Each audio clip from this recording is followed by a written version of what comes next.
जी मोहम्मद दिलशाद साहब, मेरा सवाल ये है कि शरीर में जान और रूह में क्या फ़र्क है? आसान तरीके से समझाएं। भाई बहुत अच्छा सवाल किया है कि शरीर में जान और रूह, आत्मा जो हमारे अंदर है, इन दोनों में क्या फ़र्क है। बहुत ही बारीक और गहरा सवाल है। जो भी हमारे भाई या बहन हमें जहाँ पर भी सुन रहे हैं, मैं उनसे कहता हूँ कि ध्यान से सुने और वीडियो को पूरा सुने, अधूरा ना सुने, और हमारे चैनल के अंदर जाकर के एक एक करके लगातार सभी वीडियो देखें और सुने, ताकि जल्दी से जल्दी अंधकार से निकलकर रोशनी में आएँ, जीवन का सही मकसद जान जाएं। अब आइए हम सवाल के जवाब की तरफ चलते हैं कि शरीर में जान और रूह में क्या फ़र्क है। देखिए, जैसे और जीव हैं, कुत्ता है, बिल्ली है, बंदर है, हाथी है, गाय है, भैंस है, बकरी है, जैसे और जीवों के अंदर खून खाल गोश है, ऐसी हमारे अंदर भी है। हम भी एक जीव हैं, हमारे अंदर भी खून खाल गोश मीट है। तो लिहाजा एक तरह से हमारा शरीर जानवरों की तरह है। समझ में आ रही है बात? जानवरों की रचना जो है अलग है और हमारी रचना अलग है। हम इस धरती पर सबसे बढ़िया जीव हैं, इसीलिए अल्लाह ताला ने हमें अकल दी है, समझ दी है। हम बड़े से बड़े जानवरों पे भी जो है कब्जा कर लेते हैं, हाथी पे कब्जा कर लेते हैं, शेर पे कब्जा कर लेते हैं। तो हम सबसे बढ़िया जीव हैं और अल्लाह ने हमें कपड़े दिए हैं पहनने के लिए, हम कपड़े पहनते हैं, दुनिया में तरक्की करते हैं। और कोई जीव दुनिया में तरक्की नहीं करते, है ना। बंदर है, हाथी, घोड़े, जितने भी जानवर हैं जैसे पहले रहा करते थे, आज भी ऐसे ही रह रहे हैं। और हमारी कितनी तरक्की हो गई है, कच्चे मकान से पक्के मकान, टैल पत्थर शीशा, अगड़म झगड़म, हवाई जहाज में उड़ रहा है इंसान, दुनिया में कितनी तरक्की कर रहा है, एसी है, फ्रिज है ना। तो हम सबसे बढ़िया जीव हैं भाई। तो अगर हम देखें जैसे और जीवों के अंदर खून खाल गोश है, ऐसी हमारे अंदर भी है। तो एक तरह से हमारा शरीर जो है ये जानवरों की तरह है। जैसे हमारे कोई उंगली में लग गई तो तकलीफ पहुंचती है। एक जान है हमारी जो शरीर के अंदर है, तो ये जान अलग है और आत्मा अलग है। बात को समझेंगे, गहरी बात है भाई ये। तो जैसे हमारी उंगली में लग गई, चोट लग गई, या ऑपरेशन करा रहे हैं हम, या ट्रीटमेंट करा रहे हैं, शरीर में जख्म हो गया, तो उसकी तकलीफ कितनी होती है। तो वो एक हमारे शरीर में एक जान प्रविष्ट है, इसलिए तकलीफ होती है। जैसे जानवरों के अंदर है, शरीर है, उनकी जान है, ऐसी हमारा शरीर भी जो है जानवरों की तरह है। ये इसमें एक रूह है भाई, एक आत्मा है जो मैन है, जो असल है। और वो रूह कौन सी है? वो रूह है जो दुनिया में हमारा ध्यान लगा हुआ है।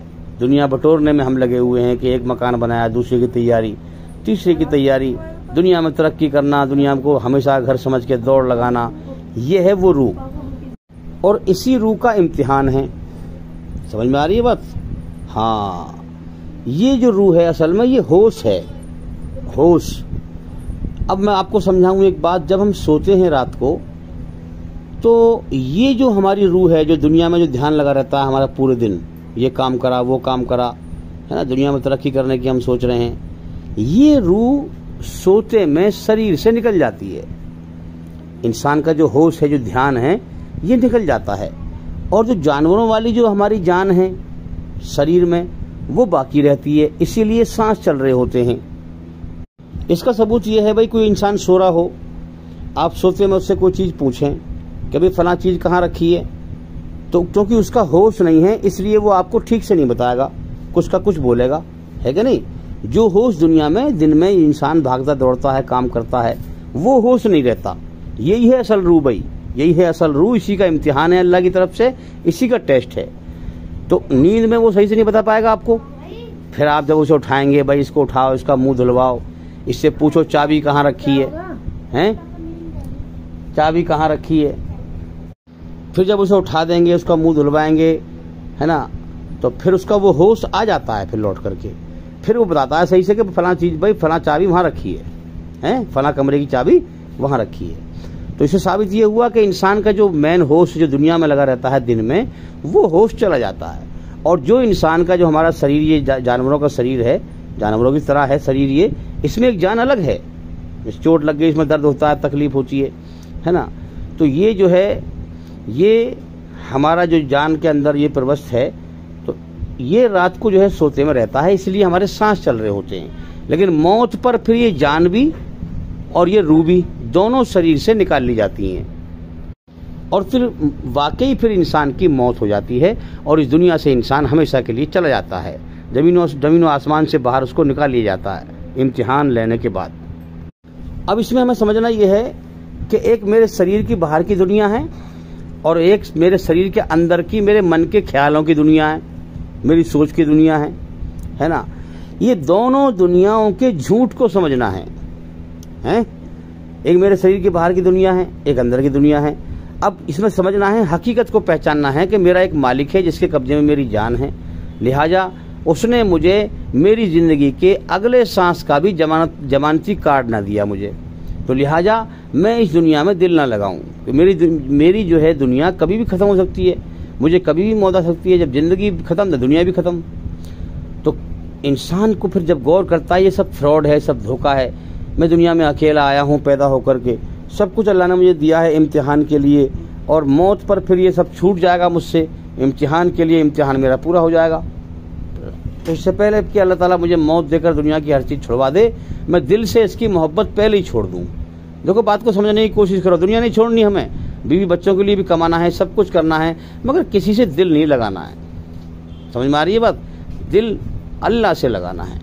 तो जब इंसान बाहर के झूठ को मिटाता है, सारा इस्लाम यही सिखा रहा है हमें, हाँ, कुरान हदीस, और फिर अपने मन के अंदर की जो दुनिया का झूठ के इंसान घमंड में समझता है मैं बहुत कुछ हूँ, इंसान का घमंड है, अहंकार है, ये सब झूठ है।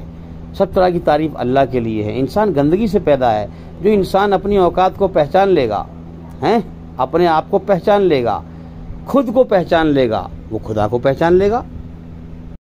जो इंसान खुद को पहचान लेगा कि भाई मैं एक पेशाब से पैदा हूँ, गंदगी से पैदा हूँ, मेरे पेट में लैट्रिन पेशाब भरा हुआ है और मैं कल परसों को मिट्टी में मिल जाऊंगा, मेरी औकात कुछ नहीं है, सब तरह की तारीफ उस अल्लाह के लिए है जिसने मुझे गंदे पानी के कतरे से, पेशाब से इंसान बनाया है ना। तो जो खुद को पहचान लेगा, अपनी औकात पहचान लेगा, इस दुनिया में इंसान अपनी औकात को भूल जाता है। जो खुद को पहचान लेगा वो खुदा को पहचान लेगा, है कि नहीं? जब इंसान इन दोनों झूठों को मिटाता है अपने अंदर से, एक बाहर की दुनिया का झूठ और एक अपने अंदर के मन के अंदर घमंड का झूठ, और अल्लाह के सामने अपने आप को सरेंडर करता है, इस्लाम कबूल करता है और अपनी मर्जी छोड़कर, दुनिया वालों की मर्जी छोड़कर अल्लाह की मर्जी पर जीवन जीता है, मुस्लिम बनता है, ईश्वर का आज्ञाकारी बनता है ना, और इन झूठों को मिटाता है, तो अल्लाह की मोहब्बत को पाता है, अल्लाह की मोहब्बत पा लेता है। जब अल्लाह की मोहब्बत पा लेता है तो दुनिया में फिर कोई मोहब्बत इतनी नहीं होती उसको किस चीज़ से भी। अल्लाह की मोहब्बत सबसे ज़्यादा हावी होती है मेरे भाइयों। और जो मरने से पहले पहले दुनिया की मोहब्बत छोड़ दे, फिर उसे उसकी रूह को, उसकी आत्मा को शरीर से निकलने में कोई तकलीफ नहीं होती। वो जान लेता है कि यहाँ मेरा कुछ नहीं है, कुछ नहीं है, सारा जहान बेवफा है, अल्लाह वफादार है, लिहाजा मैं अपने मालिक को, अल्लाह को राजी करूँ। वो जान लेता है कि यहाँ कुछ नहीं है, जैसे और चले गए मेरे सामने मरकर, हमें भी जाना है। हाँ, यहाँ मरने वाले को नहीं पूछते, हमने कितना पूछा है औरों को जो मर गए हमारे सामने, हैं जो लोग हमें पूछेंगे। इसलिए इंसान वो हकीकत को समझ जाता है और अल्लाह के हवाले दिल कर देता है, अल्लाह की मोहब्बत मिल जाती है। तो मेरे भाइयों, दुनिया उसके लिए कैद खाना बन जाती है। जब मौत का समय आता है तो उसकी आत्मा को आसानी से निकाल लिया जाता, खुद निकलता है। फिर वो भाई जो खुद जाने को तैयार हो कहीं, तो उसे क्या तकलीफ मिलेगी भाई? जो दुनिया ज़मीन और आसमान से बाहर निकलने को अल्लाह की मोहब्बत उसने हासिल कर ली, दुनिया में उसका दिल नहीं लग रहा, ना वो अपनी बीवी बच्चों में खुश है। हाँ, जो झूठ पे चलने वाला होगा वो उससे खुश नहीं होगा, ईमानदार, याद रखें। तो सच्चाई पे चलने वाला बेईमानों से कभी राजी नहीं होगा, याद रखें, और बेईमान ईमानदार से कभी राजी नहीं होगा। इसलिए दुनिया में झगड़े हो रहे हैं, देख ले आप। अल्लाह ताला अपनी रचना के आधार पर अच्छे बुरे को छांट रहा है, फिर मौत के बाद बदला देगा, हैं? तो इसलिए मेरे भाइयों, जो अल्लाह की मोहब्बत को हासिल कर लेता है दुनिया से, फिर उसका वो खुद शरीर से निकलना चाहता है। इसकी दो कैद खाने हैं, ये दुनिया कैद खाना है उसके लिए और एक ही शरीर कैद खाना है उसके लिए। शरीर में बीमारी, दुख तकलीफ, ये तमाम चीज़ें हैं, बाहर की दुनिया में भी दुख तकलीफ हैं। तो इन दोनों कैद खानों से वो छूटना चाहता है, फिर वो फिर तेजी से निकलना चाहता है, फिर आसानी से वो उसकी आत्मा शरीर से निकल जाती है। और जो इंसान दुनिया से मोहब्बत करे रखता है, झूठ पे चलता है, बुराई पे चलता है ना, हकीकत में इसका एक मालिक है, ये बिना मालिक के आज़ाद नहीं है, इसकी जान उस अल्लाह के कब्जे में है, मगर उसको भुला दे ये, हैं? जो इंसान खुदा को भुला देता है वो दुनिया का सबसे जलील तरीन इंसान बन जाता है। तो जो खुदा को भुला देता है, झूठ पे चलता है, जिंदगी के ख़त्म होने का अगले पल का भरोसा नहीं, और जिंदगी को हमेशा की जिंदगी समझकर, दुनिया को हमेशा घर समझकर झूठ पे चल के दौड़ लगाता है दुनिया की, और जीवन के समय को बर्बाद कर लेता है। दुनिया से मोहब्बत करता है बेइंतहा। दुनिया से कभी उसने होश हवास में सोचा ही नहीं कि दुनिया मुझे छोड़नी भी है। बेहोशी में तो पता है, होश हवास में एक नशा है मेरे भाइयों जो मौत पर उतरता है। इसी नशे का अल्लाह ने इम्तिहान लिया है। हाँ, होश में नहीं सोचता इंसान को मेरी दुनिया छोड़नी है हमेशा के लिए। तो जो इंसान गौर नहीं करता, अब मौत पर फिर वो दुनिया से जाना नहीं चाहता। जिसने होश हवास में गौर ना किया कि मुझे छोड़नी भी है दुनिया, रात दिन लोग मरते रहे उसके सामने, मगर उसने हकीकत पे गौर ना किया। दूसरों की मौत को देखकर अपनी मौत को भुलाए फिरता रहा, अपनी मौत से निगाह चुराए फिरता रहा। सच्चाई का चोर है, बेईमान, झूठा मक्कार, झूठ पे चलने वाला, अपने आप को बिना मालिक के आजाद समझकर मनमानी से जीवन जीता रहा। अब मेरे भाइयों, अल्लाह मालिक है, ये कायनात उसी की है, वही दिन निकालता है, वही रात करता है, वही हवाओं को चलाता है, जीवन उसी ने दिया है। अब वो बुलाएगा अपनी तरफ। जो समय दिया था इम्तिहान का वो पूरा हो गया, ईमानदार बने या बेईमान। तो लिहाजा अब जब उसका वक्त आएगा तो अब उसने कभी होश हवास में सोचा भी नहीं था कि मुझे जाना है दुनिया से, बेहोशी में सब पता था उसे। तो अब वो शरीर को छोड़ना नहीं चाहेगा, वो दुनिया को छोड़ना नहीं चाहेगा। अब फरिश्ते उसकी रूह को जबरदस्ती खींच के निकालेंगे तो उसको तकलीफ होगी।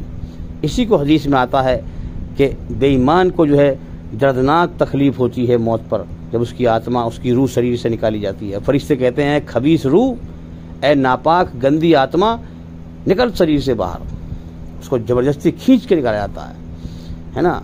और नेक तो खुद जाने को तैयार है, उसे कोई तकलीफ नहीं होती, क्योंकि अच्छे ने तो पहले सच्चाई को समझकर दुनिया की मोहब्बत छोड़ दी ना, हैं। अपने अंदर की औकात को पहचाना कि मेरा घमंड बेकार, सब तरह की तारीफ अल्लाह के लिए है। अल्लाह को उसने पा लिया, हकीकत को कायनात में गौर किया है, कायनात में झूठ के मजे ना लिए उसने, अल्लाह को पा लिया उसने, है ना। अब अल्लाह इसके बदले में जन्नत देगा उसको मौत के बाद, और उसकी आत्मा वो खुद अपने शरीर से निकलेगा।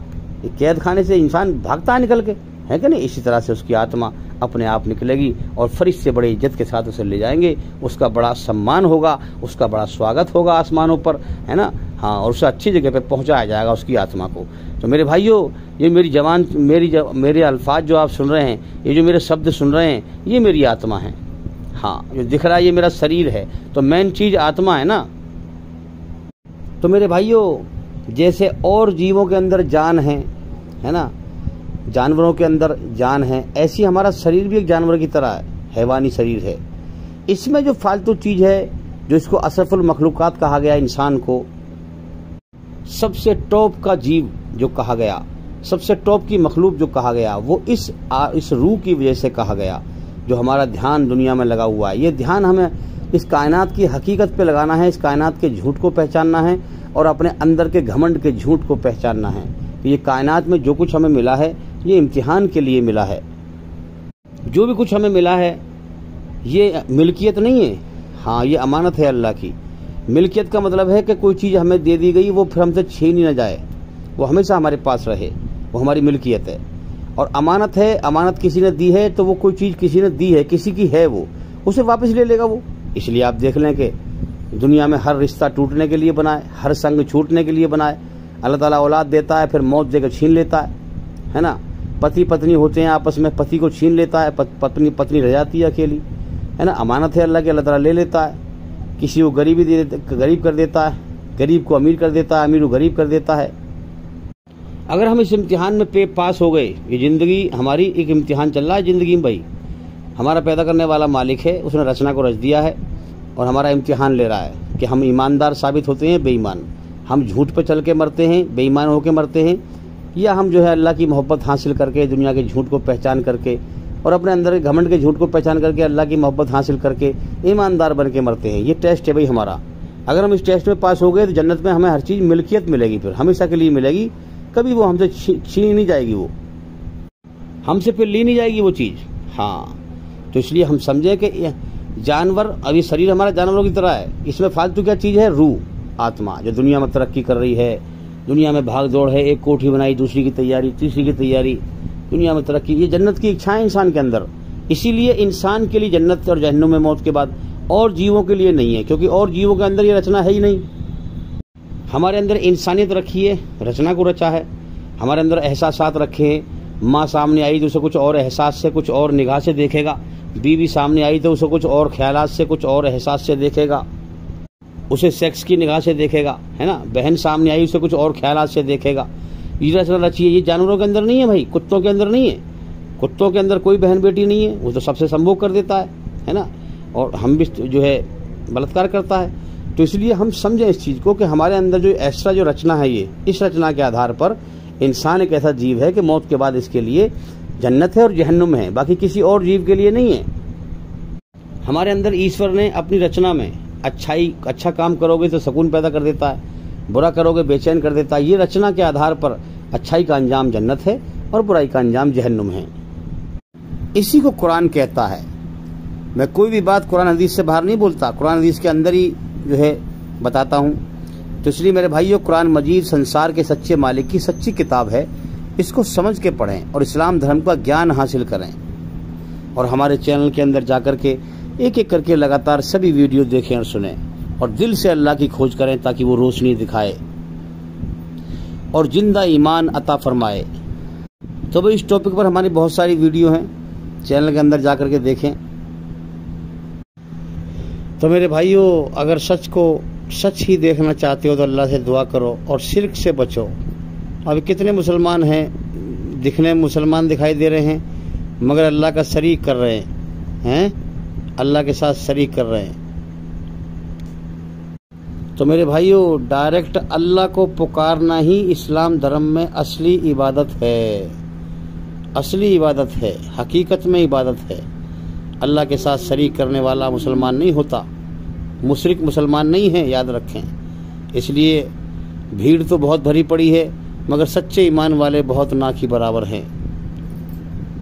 तो मेरे भाइयों, एक ईश्वरवाद तौहीद को पहचानो, एक अल्लाह का हक अदा करो। उसने ये कायनात बिन देखे अपनी पहचान के लिए बनाई है, इसलिए उस मालिक को पहचानो और उसका हक अदा करो। जब ही ईमान नसीब होगा, जब ही अल्लाह ताला अंधेरे से निकाल कर रोशनी में लाएगा। तो भाई मैं उम्मीद करता हूँ कि सवाल का जवाब हो गया, और भाई इंशाअल्लाह ज़िंदगी रही तो फिर मुलाकात होगी। अस्सलामु अलैकुम वरहमतुल्लाहि वबरकातुहू। आप सभी सुनने वालों पर अल्लाह ताला की सलामती हो, ईश्वर की कृपा हो,